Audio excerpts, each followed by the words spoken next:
برطانوی راج کی تاریخ میں جو ہندوستان سے وابستہ رہی جو تاج برطانیہ کی حکومت یا تاج برطانیہ کا قبضہ ہندوستان میں رہا، اس میں جو ایک تاریخ میں نام ہے،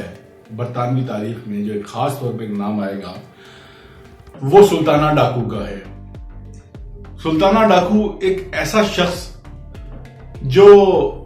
ظاہر ہے پیدائشی طور پہ تو کوئی بھی ڈاکو یا سینٹ یا کوئی کچھ بھی نہیں ہوتا، یہ وقت اور حالات ہوتے ہیں جو اس کو کچھ کسی ایک ایسی صورت میں ایسے کردار میں ڈھال دیتے ہیں کہ جو اس کو تاریخ میں اچھے یا برے ناموں سے یاد کیا جاتا ہے۔ سلطانہ ڈاکو بھی انہی کرداروں میں سے ایک کردار تھا۔ 20ویں صدی کے شروع میں اوائل میں سلطانہ ڈاکو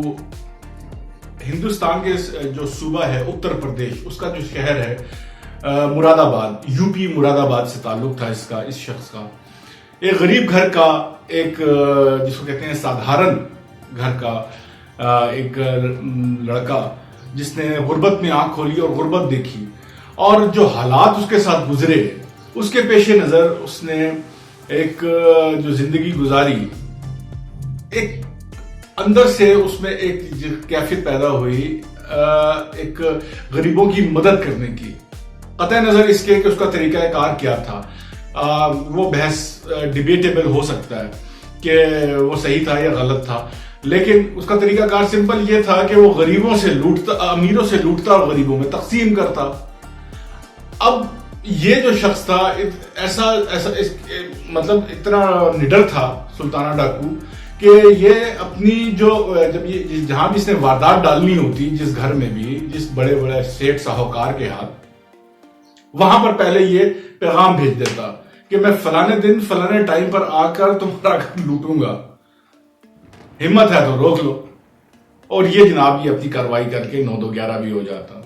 اپنا پورا کا پورا اس نے گینگ مرتب کر کے رکھا ہوتا۔ اور جو نجیب آباد ہے یو پی میں، اس میں ایک اس کے جو جنگل ہیں وہاں پہ اس نے اپنا ٹھکانہ بنایا ہوا تھا، وہاں سے جو ہے یہ آپریٹ کرتا تھا۔ اور مہارانا راجہ پرتاپ سنگھ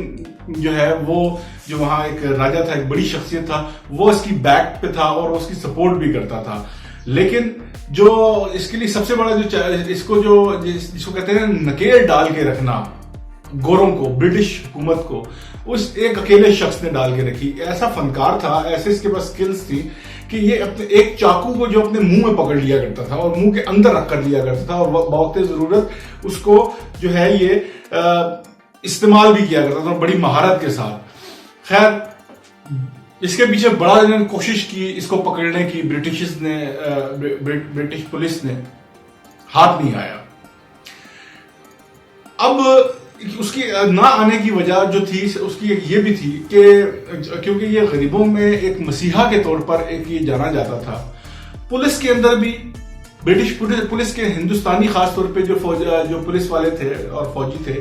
اور جو عام عوام تھی، ان کے درمیان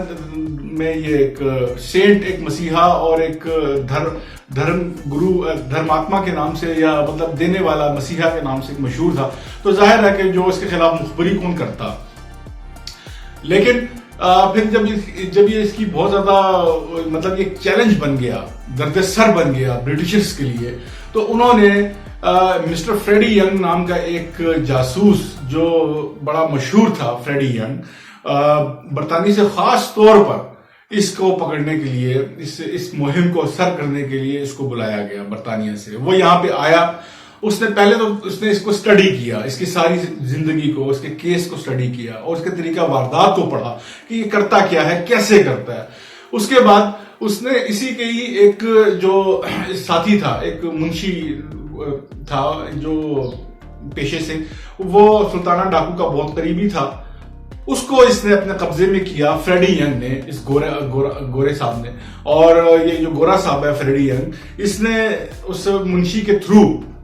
ایک جال بچھایا اور سلطانہ ڈاکو کو پکڑوایا۔ اب سلطانہ ڈاکو پکڑا گیا جیل میں، کیونکہ اس نے اسٹڈی کر رکھا تھا فریڈی ینگ نے اس کے کیس کو، سارا کچھ وہ جانتا تھا کہ یہ جو ہے صرف ایک ڈاکو نہیں ہے بلکہ ایک سینٹ ہی ہے۔ مطلب یہ امیروں کی سے جو ان کی تجوریوں سے